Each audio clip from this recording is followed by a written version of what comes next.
Hey, welcome to my channel. Um, I'll just do a quick review basically. I'll say this first and foremost. I was thoroughly surprised how much I enjoyed the movie. It was a far cry from what 1, 2, and 3 were. Um, and by the way, you'll have to watch 1, 2, and 3 Bad Boys 1, Bad Boys 2, and Bad Boys 3 because there are some inside stuff or inside kind of jokes per se within the fourth installment that refers back to a lot of the for 1, 2, and 3. Especially the fact is like you need to know number 3 is specifically in relation to how it plays into number Bad Boys 4. Um, I'll say this: the comedic timing was much better in Ride or Die versus For Life and Bad Boys 1 and 2, Bad Boys and Bad Boys 2. More so to the point of like there were some more funnier scenes compared to the past three. Um, and I'll admit this, and I think you're probably seeing it on TikTok and on YouTube Shorts and Instagram and such.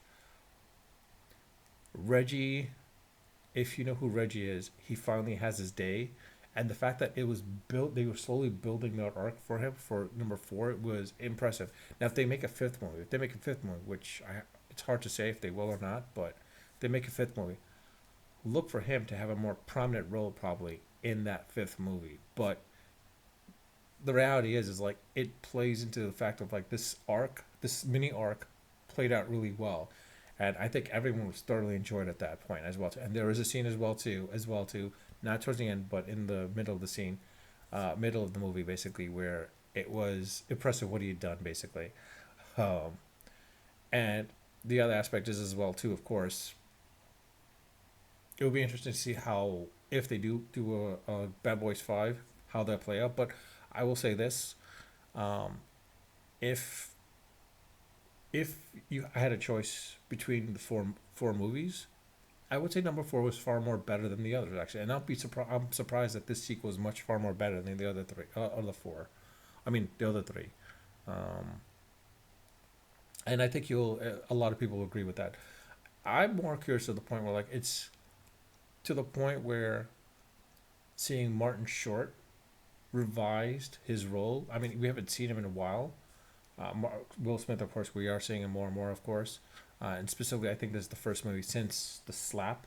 So it's interesting to see how it plays, how he came back and how this elevates him back. Not, I don't want to say elevates him, but at least brings him back into the public eye, after falling out of grace with the fans in a ways.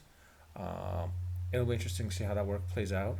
If this movie garners other movies at this point, I mean, I wouldn't be surprised if there's a Wild Wild West 2, which I highly doubt. I mean, if there is, I don't think I would want to see it anyways.